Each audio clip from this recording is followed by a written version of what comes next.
আসসালামু আলাইকুম। কেমন আছেন আপনারা? আশা করি আল্লাহর রহমতে সবাই ভালোই আছে। আমার থাম্বনেইল আর টাইটেল দেখে আপনারা বুঝেই গেছেন আমি আজ কাকে নিয়ে কথা বলবো। সোনিয়া আপুর হাজবেন্ড বাইরে চলে যাচ্ছে। এই তো গাড়িতে করে যাচ্ছে এয়ারপোর্টে। ৩টা বাজে তার ফ্লাইট, রাত ৩টা তার ফ্লাইট। তো সে কিন্তু বিকেলবেলায় রওনা হয়ে গিয়েছে। ওইখানে রাত্রে যেয়ে পৌঁছাবে এবং রাত ৩টা বাজে তার ফ্লাইট। এদিকে সোনিয়া আপু কিন্তু খুব অসুস্থ, সে মা হতে যাচ্ছে। তার কয়েকদিন পরেই ডেলিভারির ডেট দিয়ে দিয়েছে। তো এই সময় তার হাজবেন্ড বাইরে যাচ্ছে। আর এমন সময় একটা মেয়ে কি চায় যে তার কাছের মানুষ, তার আপন মানুষ, তার হাজবেন্ড তার পাশে থাক, তাকে ফুল সাপোর্ট করুক। আর আমি তো মনে করি এই প্রেগনেন্সিতে যদি এই টাইমে হাজবেন্ড কাছে থাকে তাহলে মেয়েদের প্রেগনেন্সিটার সময়টাও খুব সহজ হয়ে যায়।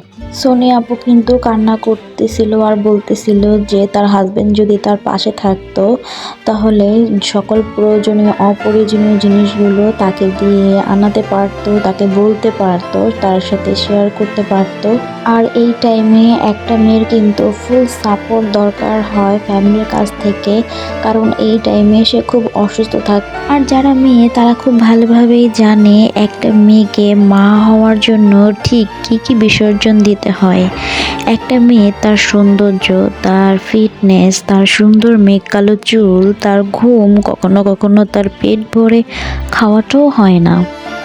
কতদিন যে সে তৃপ্তি নিয়ে খেতে পারে না শুধুমাত্র সেই জানে, কিন্তু এত কিছুর পরেও সে কিছু বলে না এবং খুশি থাকে। তার মাথায় এগুলো আসেই না যে সে তার আগের মতো সুন্দর নেই, তার চেহারায় গ্লো নেই, সে ফিট থাকে না।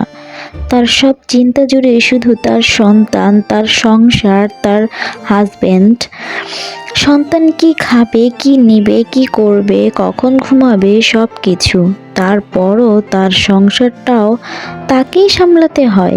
এত সব করার পরেও সে অভিযোগ রাখে না, সে বেশ খুশি থাকে। কিন্তু কোনো একটা মানুষ যদি দিন শেষে বলে তুমি আর সুন্দর নেই, তুমি আর ফিট নেই, তোমাকে আর আগের মতো ভালো লাগে না, তার মনের অবস্থাটা কেমন হতে পারে বলতে পারেন?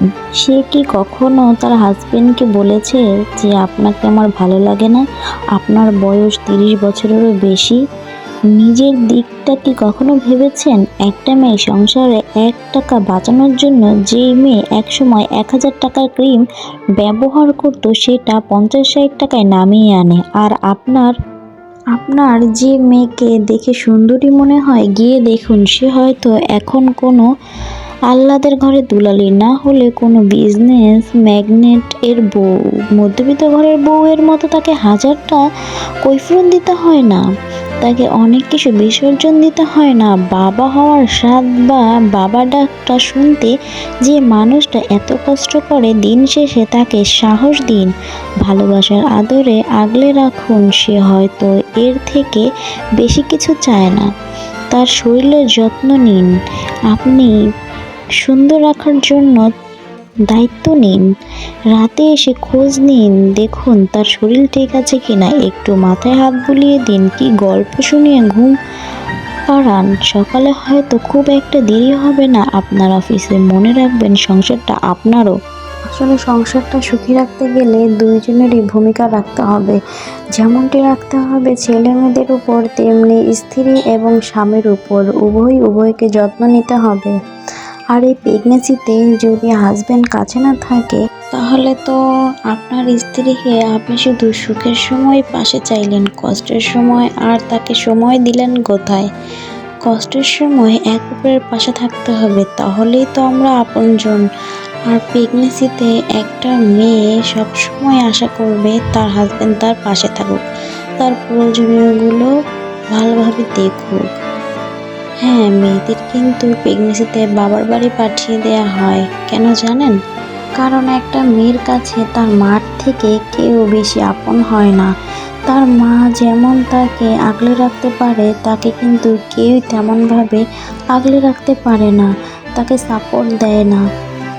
তাই একটা মেয়েকে সবসময় আমি দেখেছি প্রেগনেন্সি অবস্থায় বাবার বাড়িতে চলে যায় কিংবা পাঠিয়ে দেওয়া হয়, আর আমি এটাও দেখেছি সেখানেই কিন্তু সে ভালো থাকে। আর স্বামী হিসেবে আপনার সামান্য যত্ন, ছোট একটা সুন্দর কথাই যথেষ্ট আপনার যত্ন আর ভালোবাসার আরেকজনের সুন্দরভাবে বেঁচে থাকার জন্য অনুপ্রেরণা। সে সারাদিন শক্তি খুঁজে পায়। ভালোবাসার মানুষটির খুঁত না ধরে তাকে বোঝান যে আপনার দেখা পৃথিবীর সব থেকে সুন্দর নারীটি আপনার স্ত্রী, আপনার সন্তানের মা। আমার তো মনে হয় আমি যাকে ভালোবাসি তার থেকে সুন্দর কোনো মানুষ আমি পৃথিবীতে দেখি না। একজন স্ত্রী মানসিকভাবে সুস্থ থাকার জন্য স্বামীর মুখের মিষ্টি কথাই যথেষ্ট। ভালোবাসা অসম্ভব সুন্দর, সবসময় সুন্দর। যদি ভালোবাসার মানুষটার যত্ন নেওয়া যায়, তাকে আগলে রাখা যায় পরম ভালোবাসায়, তাই না? ভালোবাসা ঠিক থাকলে আর ভালোবাসার ভরা চোখ দিয়ে ভালোবাসার মানুষের দিকে তাকালে বুঝতে পারবেন তার সেই ক্লান্ত মাখা শুষ্ক মুখ আর এলোমেলো চুলও যে কত সুন্দর।